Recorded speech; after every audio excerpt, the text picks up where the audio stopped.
Let's pray. May the words of my mouth and the meditations of all our hearts be acceptable in thy sight, O Lord, our rock and our Redeemer. Amen. As I mentioned last Sunday, one of the important hymns we sing during this season of Advent is O come, Emmanuel. And I said, whenever I hear this hymn, I personalize it. I make it my own. Instead of and ransom captive Israel, I replace my name over there. O come, Emmanuel, and ransom captive Solomon. We are all captives of so many things in this life. And in this season of waiting for the coming of Christ, we sing and we cry out and we pray and ask God, the Emmanuel, to come to us personally and release us from whatever is holding us. And if you missed last week, here's a brief recap. Advent, as we all know, is a season of the Christian year when we prepare for the coming of Christ, and obviously it's when we put up our Christmas decorations and sing Advent hymns and Christmas carols and relive the story of Jesus' birth in Jerusalem. But that's not the only way to celebrate Advent. We also look for Christ's second coming. And as we heard last Sunday, there are plenty of scripture passages that tell us and inform us of a day of judgment when Christ will come back to earth to reign as King of Kings and Lord of Lords.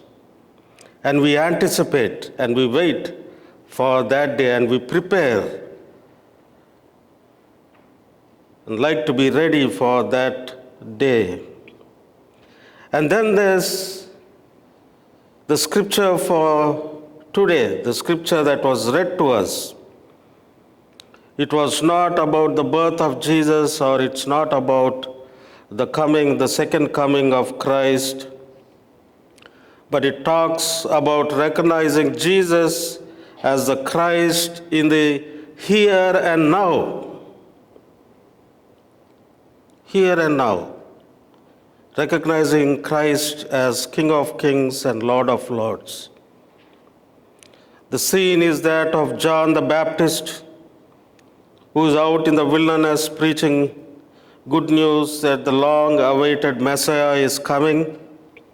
And if you are smart, you'll prepare for him a highway fit for a king. That was his message in the wilderness. And that was what he was proclaiming. And that was what he was doing, along with telling his hearers to repent. In ancient times, when a king was going to visit a city, he would send before him someone to herald his coming, someone to announce that he would be arriving soon. When I was preparing my sermon and about this preparation and announcing of somebody coming into the town, I remember my childhood days in India. We were very young, playing with small shots and outdoor. We didn't have any electronics at this time. So we were out in the grounds and climbing up the trees and playing with friends. And suddenly we used to have a three-wheeler come with microphones and everything, making an announcement. And we all used to gather around that and dance for the music. But the announcement was in the town that I grew up, we had only one movie theater. And whenever a new movie comes, that's how they used to announce that this new movie is coming, and we used to get really excited. But in the ancient times, when a king was going to visit a city, he would send someone ahead to herald is coming, someone to announce that he would be arriving soon to that particular place. The herald would go around the city and go before the leaders of the city, telling them all, the king is coming. He will be here any day, so clean up your lives. Make sure you're all in obedience to the king's command so that you will not be punished when he arrives. This herald also served as a city inspector. He would go around the city and make a list of things that needed to be fixed. He would tell them, clean up your city, sweep your streets, get rid of all the garbage lying around, round up any criminals to make the city safe, fix the roads, make them smooth and straight, make sure the town is gleaming, make sure the city is fit for a king to ride through. And if it was an embarrassment for the city and the people of the city if they are not prepared when the king did arrive. It was also an insult to the king if they had not prepared properly for his arrival. If he came and they were not prepared, he might mete out some judgment and punishment upon the city and its rulers. That's how it used to work. And that's what John the Baptist was doing in the wilderness. Once in Chicago, a few years ago, I was preaching on this very same thing, and I was preaching about John the Baptist and the baptism of Jesus. And after the church, one lady stopped me at the church. Pastor, do you know which denomination Jesus belonged? I was surprised. I didn't know what to answer. People were just going out, and she wanted me to know what denomination Jesus belonged. And I said, I don't know. And she said, Jesus was a Baptist because he was baptized by John the Baptist as you preached. And I took some time to talk to her and explain that's not what I preached.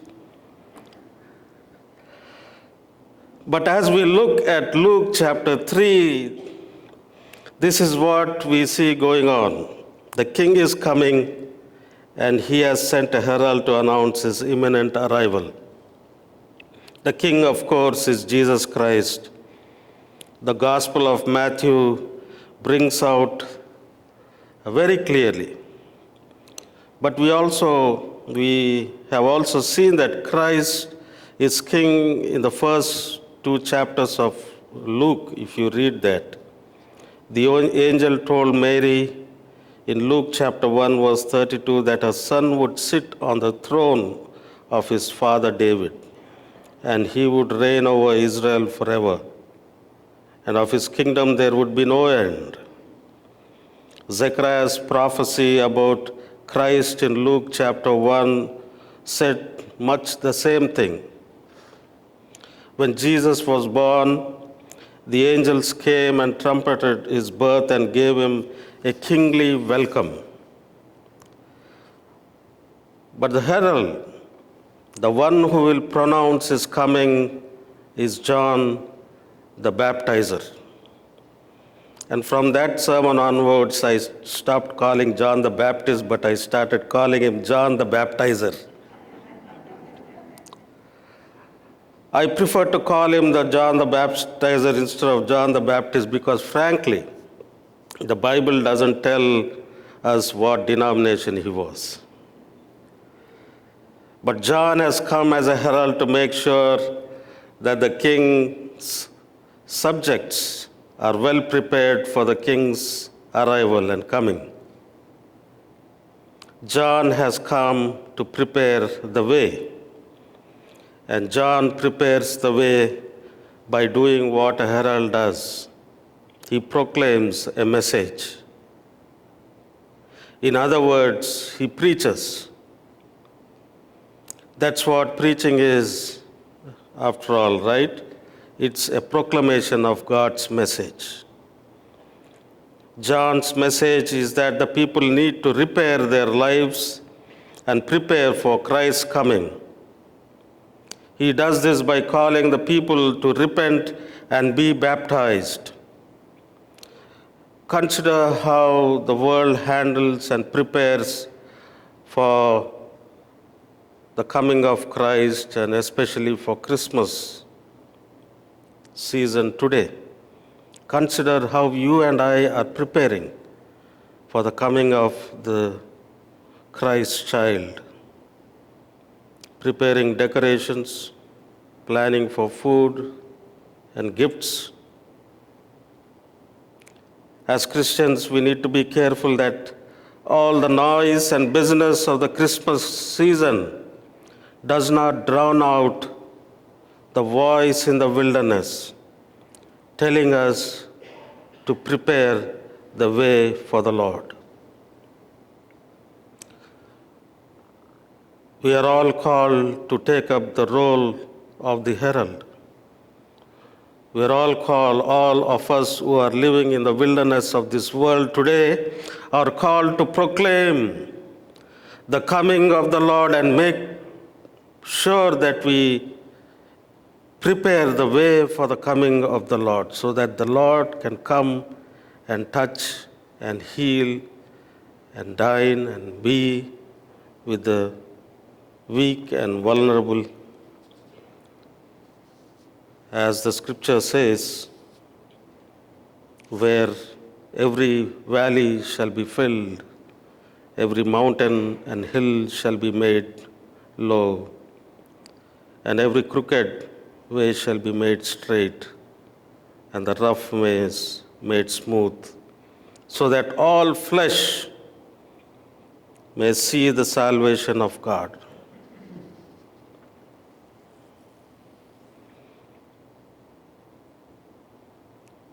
It is in this season of Advent, my dear church, that each of us should be asking ourselves, are we hearing what God wants us to hear? How do we prepare for the advent of Jesus' birth? God is coming, and we need to repent, and that's what John the Baptist or baptizer proclaimed. The problem is that many people do not feel the need to repent. They don't know they need to turn to God. In one of my earlier churches, they had a practice of having a confession and absolution long ago. And I introduced, and after the church, one person came and said, "Pastor, you made me feel guilty today." I asked why. "You made us say the confession. I don't like that." John is encouraging us to approach the season of Advent and Christ's coming with hearts full of repentance and faith. God comes at particular moments in time, often when we least expect it. That's the first point. And God comes in particular places, often in those places we never imagine. That's what Luke writes when he says, "The word of God came to John, the son of Zacharias, in the wilderness," not in the temple, not in his house, but in the wilderness of the world. Can you think of a more unlikely place? When I was reading that, I would have guessed this word of God might have come to John in the temple in Jerusalem. That's where I would expect God to speak, not in the wilderness. Some of you might have traveled to Israel, but have you ever been to the Judean wilderness? There's nothing but rocks and sand and scrub bushes. Yet it was in the wilderness that John heard God's voice calling his name and telling him that his cousin Jesus, the promised Messiah of the Jewish faith, is coming, and that he needs to prepare the way for this Prince of Peace, King of Kings, Lord of Lords. That ought to tell us something about what we can expect as we look for signs of God's coming in this season of Advent. God often speaks to us and appears to us where you least expect. But brothers and sisters, the Lord is coming. Let's get busy while there's still time to prepare a highway fit for King in and through our lives, through our words, and in the way we relate and reflect with each other in this world, in the wilderness of this world. There is still time to prepare a highway fit for a king. In the name of the Father, and the Son, and the Holy Spirit. Amen.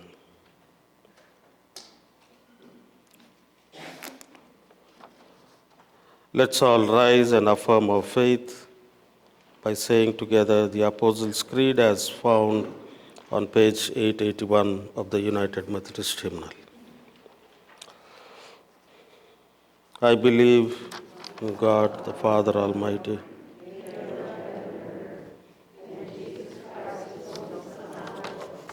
who was conceived by the Holy Spirit, born of the Virgin Mary, suffered under Pontius Pilate, was crucified, died.